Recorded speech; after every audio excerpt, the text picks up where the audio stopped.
मध्य प्रदेश के जबलपुर में एक दिल दहला देने वाला हत्याकांड होता है। ये हत्याकांड ऐसा था जिसने न सिर्फ मध्य प्रदेश को बल्कि पूरे देश को हैरत में डाल दिया। एक लड़की जिसकी उम्र महज 14 साल की थी, वो अपने प्रेमी के साथ मिलकर अपने भाई और अपने पिता को कत्ल करने का प्लान बनाती है। उसका प्रेमी रात को चुपके से घर में आता है और फिर योजनाबद्ध तरीके से ये लोग लड़की के पिता और भाई को जान से मार देते हैं। काफ़ी देर तक दोनों फरार रहते हैं। पुलिस की पकड़ से दोनों दूर थे। तकरीबन 75 दिन बाद जो हत्या का मुख्य आरोपी लड़की का प्रेमी मुकुल था, वो पुलिस की पकड़ में आ जाता है। लड़की उससे पहले ही पुलिस की पकड़ में आ चुकी थी। अब पुलिस वाले जैसे ही इन दोनों से पूछताछ करते हैं तो मामले में कई तरह के खुलासे होते हैं जो कि बहुत ही चौंकाने वाले और दिल को दहला देने वाले थे। इन दोनों ने कत्ल करने के बाद से लेकर पुलिस की पकड़ में आने तक कई बार आपस में शारीरिक संबंध बनाए। और सबसे भयानक बात तो ये थी कि जिस समय इन लोगों ने लड़की के पिता और भाई का कत्ल किया और उनकी लाशें कमरे में ही पड़ी हुई थी, उस दौरान भी लड़का उस नाबालिग लड़की से शारीरिक संबंध बनाता है। लड़की इस हत्याकांड में अपने प्रेमी का पूरा साथ देती है और इस हत्याकांड का अपने मोबाइल से वीडियो भी बनाती है। नाबालिग लड़की के मन में अपने पिता और भाई के खिलाफ़ इस कदर जहर भर चुका था कि जब उसका प्रेमी मुकुल लड़की के पिता की हत्या कर रहा था और उस पर ताबड़तोड़ वार कर रहा था, उस समय लड़की का छोटा भाई नींद से जाग जाता है और वो अपनी बहन के पैर पकड़ लेता है और अपनी बहन से बोलता है कि प्लीज़ पापा को मत मारो। तो लड़की अपने प्रेमी को बोलती है कि इसको भी मार दो। प्रेमी उस 8 साल के बच्चे पर भी कुल्हाड़ी से वार करता है। कुल्हाड़ी उसके सर में फंस जाती है और निकल नहीं रही थी। तो उस समय लड़की ने कुल्हाड़ी बच्चे के सर से निकाली और दोबारा से अपने प्रेमी को दी और उसको कहा कि इन दोनों को मार डालो। सोचिए किस कदर भयानक मंजर रहा होगा। कोई लड़की अपने पिता और भाई की अपने प्रेमी से इस तरीके से कैसे हत्या करवा सकती है। लेकिन इनका मन यहाँ पर भी नहीं भरा था। ये लोग लाशों के छोटे छोटे टुकड़े करना चाहते थे और इसके लिए इन दोनों ने पहले से ही पूरा इंतज़ाम करके रखा हुआ था। मुकुल ने अपनी प्रेमिका के घर में गैस कटर, कुल्हाड़ी, बड़े बड़े पॉलीथीन बैग और हाथों में पहनने वाले दस्ताने पहले से ही छुपा कर रख दिए थे। उसने ये सारा सामान अपनी प्रेमिका के बाथरूम में छुपा कर रख दिया था और फिर योजना अनुसार सबसे पहले रात को लड़की अपने घर का दरवाज़ा खोलती है। लड़की अलग कमरे में सोई थी। उसका भाई और पिता दूसरे कमरे में सोए हुए थे। भाई और पिता सो चुके थे। मुकुल दबे पांव घर में दाखिल होता है और सबसे पहले वो अपनी प्रेमिका के कमरे में जाकर उसके साथ शारीरिक संबंध बनाता है। उसके बाद वो लड़की के पिता के कमरे में दाखिल होता है। लड़की का पिता और छोटा भाई दोनों सो रहे थे। मुकुल लड़की के पिता के सर पर कुल्हाड़ी से वार करता है। एक के बाद एक तकरीबन 12 वार वो राजकुमार विश्वकर्मा के सर पर करता है। सर की सारी हड्डियां टूट जाती हैं। जब छोटा बच्चा बीच में आता है तो मुकुल उसके सर पर भी लगभग 6 बार कुल्हाड़ी से वार करता है। दोनों की मौके पर ही मौत हो जाती है। हत्या पूरी योजना के अनुसार की गई थी। आरोपी मुकुल अपने साथ कटर इसलिए लेकर आया था ताकि वो लड़की के पिता और भाई के शव के छोटे छोटे टुकड़े करके उनको पॉलीथीन में डालकर बाहर कहीं फेंक सके। लेकिन जब उन दोनों ने इस हत्याकांड को अंजाम दिया तो खून बहने लगा। खून को देखकर दोनों घबरा जाते हैं और अपने प्लान को उनको बीच में ही छोड़ना पड़ता है। वह लोग अपना प्लान चेंज कर लेते हैं। पिता की लाश को बड़े से पॉलीथीन में डालकर किचन में रख देते हैं और भाई की लाश को एक पॉलीथीन में डालकर फ्रिज में रख देते हैं। उसके बाद मुकुल और नाबालिग लड़की ने खून के दाग साफ किए और लाश के पास ही दोनों ने कई बार शारीरिक संबंध बनाए। लड़की पहले भी कई बार मुकुल के साथ शारीरिक संबंध बना चुकी थी। राजकुमार को अपनी बेटी के मुकुल से नाजायज़ रिश्तों का पता चल चुका था। वो अपनी बेटी को समझाते थे और उन्होंने अपनी बेटी के प्रेमी मुकुल सिंह के खिलाफ़ पुलिस स्टेशन में पॉक्सो एक्ट के तहत मुकदमा दर्ज करवाया था। आरोपी जेल चला गया था, लेकिन जो नाबालिग लड़की है वो खुद पुलिस स्टेशन जाकर अपने प्रेमी को छुड़ा कर लाती है। इसके बाद मुकुल और उसकी नाबालिग प्रेमिका दोनों साथ मिलकर राजकुमार को रास्ते से हटाने का प्लान बनाते हैं। राजकुमार को अपनी बेटी के चाल चलन का पता था, इसलिए उसने अपनी बेटी को अपने एक रिश्तेदार के घर में भेज दिया। लेकिन वो लड़की तब भी अपने प्रेमी को नहीं छोड़ती, बल्कि लगातार फ़ोन के द्वारा उसके साथ संपर्क में बनी रहती है। मुकुल सिंह जमानत पर बाहर आ जाता है। वो राजकुमार को केस वापस लेने के लिए कहता है, लेकिन राजकुमार केस वापस नहीं लेते। मुकुल को डर था कि पॉक्सो एक्ट में अगर उसको सज़ा हुई तो वो लंबे समय तक जेल में जाएगा।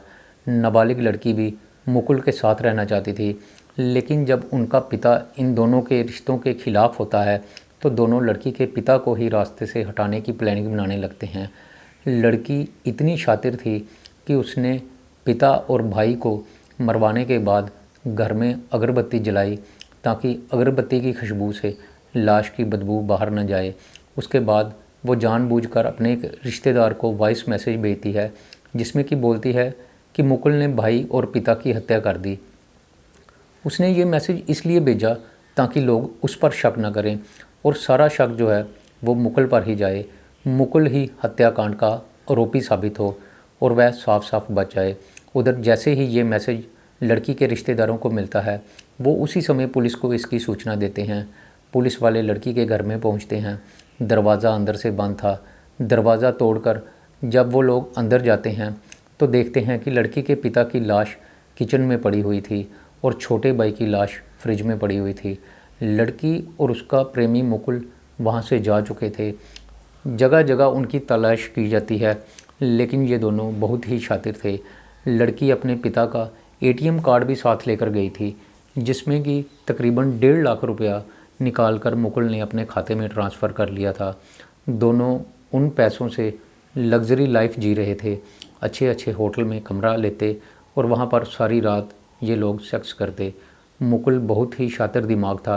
वो पुलिस से बचने के लिए भीड़ भाड़ वाली जगह को चुनता।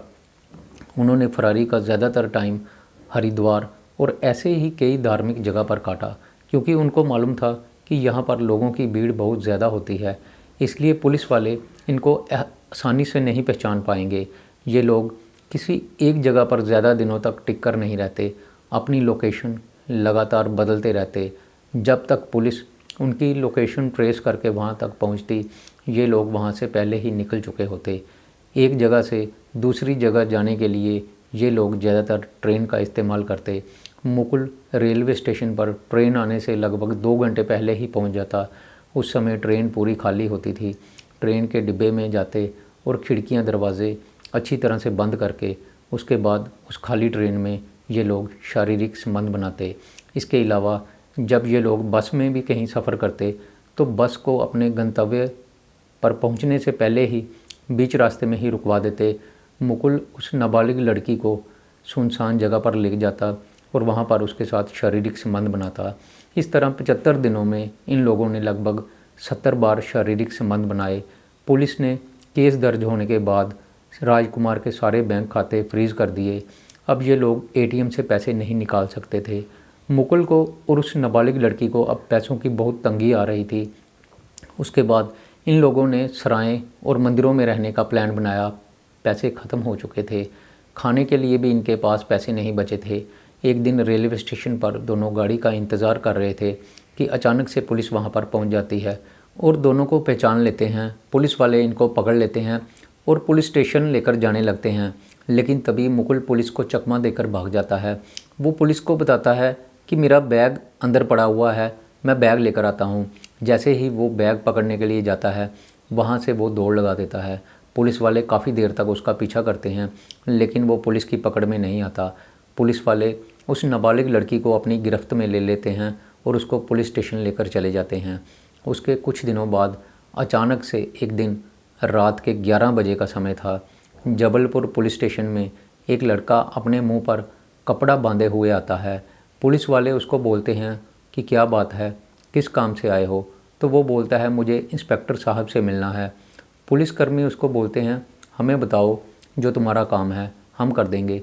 लेकिन वो लड़का बोलता है कि नहीं, मुझे इंस्पेक्टर साहब से ही मिलना है, उनको बुला दीजिए। इंस्पेक्टर साहब को बुलाया जाता है। जब इंस्पेक्टर साहब आकर लड़के को पूछते हैं कि क्या बात है, लड़का अपने मुंह से कपड़ा हटाता है और बोलता है कि मैं ही मुकुल हूँ, वही मुकुल जिसने जबलपुर में 2 हत्याओं को अंजाम दिया था। ये देखकर पुलिस वाले हैरान रह जाते हैं। मुकुल को गिरफ़्तार कर लिया जाता है और लॉकअप में डाल दिया जाता है। फ़िलहाल पुलिस वाले उससे पूछताछ कर रहे हैं। पूछताछ में एक बड़ी ही हैरत अंगेज़ बात और सामने आती है कि मुकुल ने अपनी छाती के ऊपर एक शैतान का टैटू बना रखा था और उस टैटू के 5 मुंह थे। उसने 5 मुंह वाला एक टैटू बनाकर रखा था। मुकुल से जब इस बारे में पूछा जाता है तो वो बोलता है कि साहब, मुझे 5 कत्ल करने थे, मैंने अभी तो 2 को ही मारा है, 3 को और मारना था, लेकिन मेरी बदकिस्मती, मैं अपनी योजना में कामयाब नहीं हो सका। मुकुल के माथे पर कोई शिकन या डर नहीं था। पुलिस वाले उसके मुंह से ऐसी बात सुनकर हैरान रह जाते हैं। पुलिस वाले मुकुल को पूछते हैं कि उन 2 लोगों के अलावा तुम और किन किन लोगों को मारना चाहते थे। तो मुकुल बताता है कि एक राजकुमार का रिश्तेदार जिसने मेरी पुलिस में शिकायत दी थी, दूसरा वो वकील जिसने मेरे खिलाफ़ केस किया था, और तीसरा मैं उस पुलिस वाले को मारना चाहता था जो कि मुझे घर से गिरफ़्तार करके ले गया था। ये बात सुनकर पुलिस वालों के पैरों तले ज़मीन खिसक जाती है। अगर ये लोग अभी भी पुलिस की पकड़ में नहीं आते तो 3 और कीमती जानों को खतरा हो सकता था। दोस्तों, मैं यहाँ पर यही कहना चाहूँगा कि मुकुल तो बाहर वाला था, उसने तो राजकुमार और उसके बेटे की हत्या की, लेकिन वो नाबालिग लड़की तो उनकी अपनी थी। उसने भी अपने प्रेमी का साथ दिया और अपने पिता और भाई की हत्या करवा दी। दोस्तों, ऐसी औलाद से तो बे औलाद होना ही अच्छा है। मेरी आज की ये कहानी यहीं पर ख़त्म होती है। मैं फिर आऊँगा आपके लिए एक नई कहानी लेकर। तब तक के लिए नमस्कार, शुक्रिया।